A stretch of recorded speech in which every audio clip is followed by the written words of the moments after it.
Yeah, I just wanna be the greatest. It's your boy HifiVega back again, and today we are testing the Alpine PDR-V75. It's a 5-channel amp. It's a little bit older, not too old though. And we're gonna see what it does on the dyno. We're gonna see what it sounds like.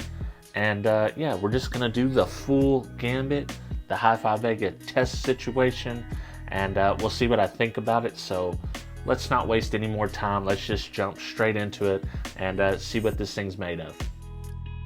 As always, before I test any amp on the AMM1, I go ahead and set the gains up with the DD1. So that's what I'm doing right here.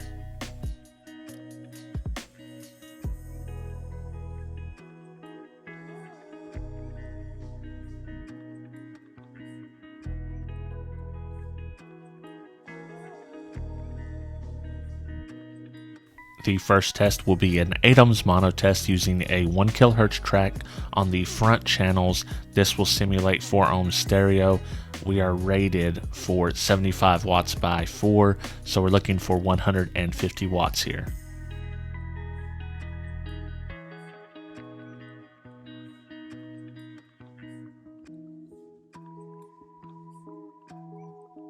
We did it. We got 183 watts at 14.3 volts.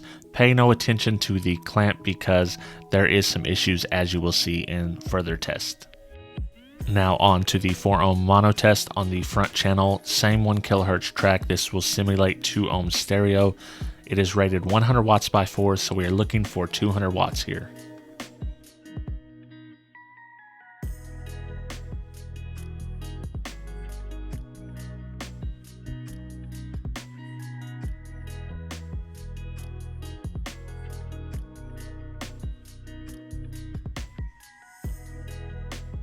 We do get the 200 watts. In fact, we got 243 watts at 14.4 volts.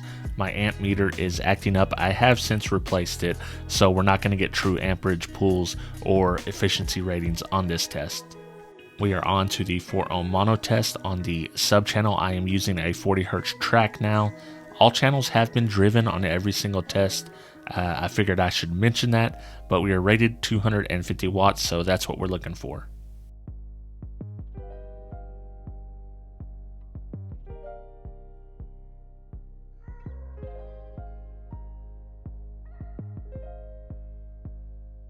We get 287 watts at 14.35 volts here.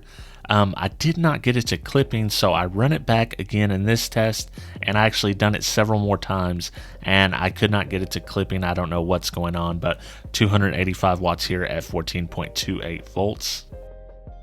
And now we're on to the 2 ohm mono test using a 40 Hz track. It is rated 350 watts by 1, so let's run it. Let's see what we get.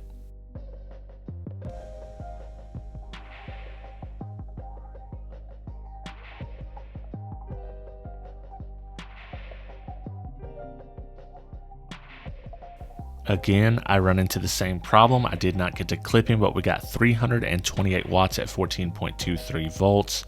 I'm going to go ahead and crank the gain up a little bit just to see if we can get it to that clipping point. Run it back one more time and see what we get.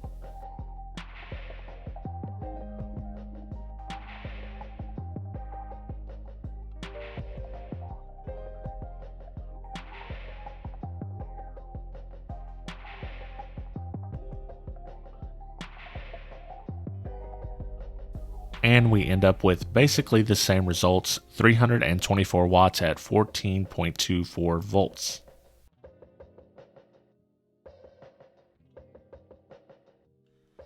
Alright, I just quickly want to run you through the setup. Of course, you guys know and love the Sonys. Those are hooked up. The Alpine is hooked up, bridged 8 ohms to each Sony, and then bridged at 4 ohms to the Savard Hi-Q 6.5.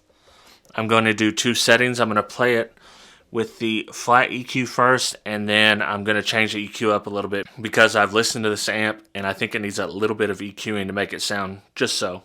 So I'm going to play the same track, one with a flat EQ, one EQ'd a little bit, and we'll see what you guys think. This is the flat EQ take.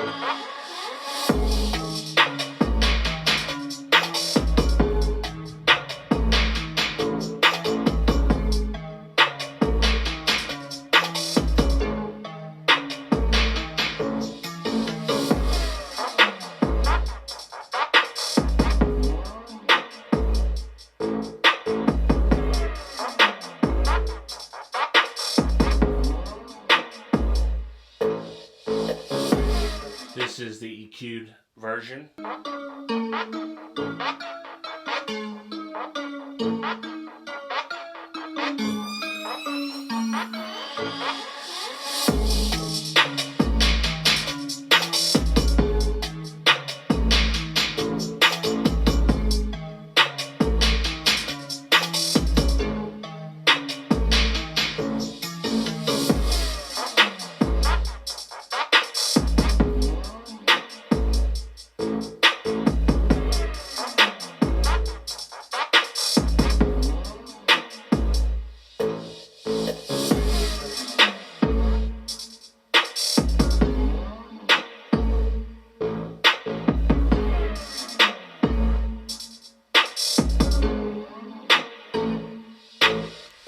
Alright, so I have been playing this amp for over an hour. I've done extensive testing. Let's see how hot it got. I can tell you, it's not terrible. I'd be surprised if it's over 100 degrees or close to it anyways.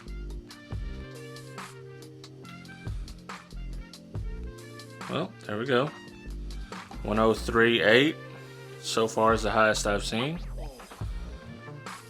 Not too bad. It handled it pretty well. Alright, we got to dyno the amp, we got to hear it. Now we're here for my final thoughts. What did I think of the amp? I think it's actually a really nice amp. And if you could pick it up cheap, it's well worth it. It exceeded its ratings at every level except 2 ohms mono on the sub channel. But I did have trouble on the testing of that, so there's some kind of fluke going on with that. It definitely makes rated power, I'm sure.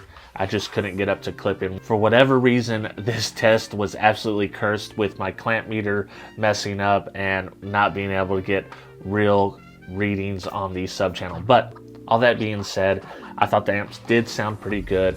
It did take a little bit of EQing to make it sound a little bit better, I think. Yeah, but that's it in a nutshell. It's a pretty solid amp. It exceeds its ratings. If you do a little bit of EQing, it sounds pretty good. It's compact.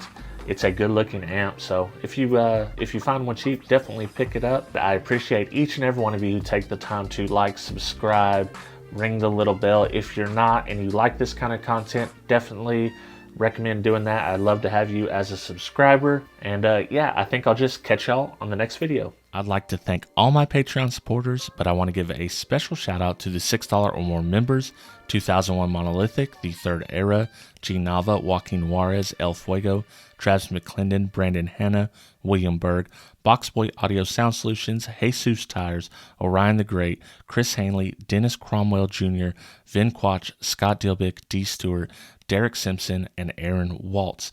For as little as $2 a month, you can join the team and get Patreon exclusive content.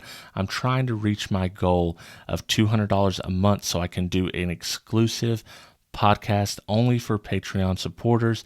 If you want to help me out, I am only $20 away from that goal. So check me out at patreon.com/HifiVega.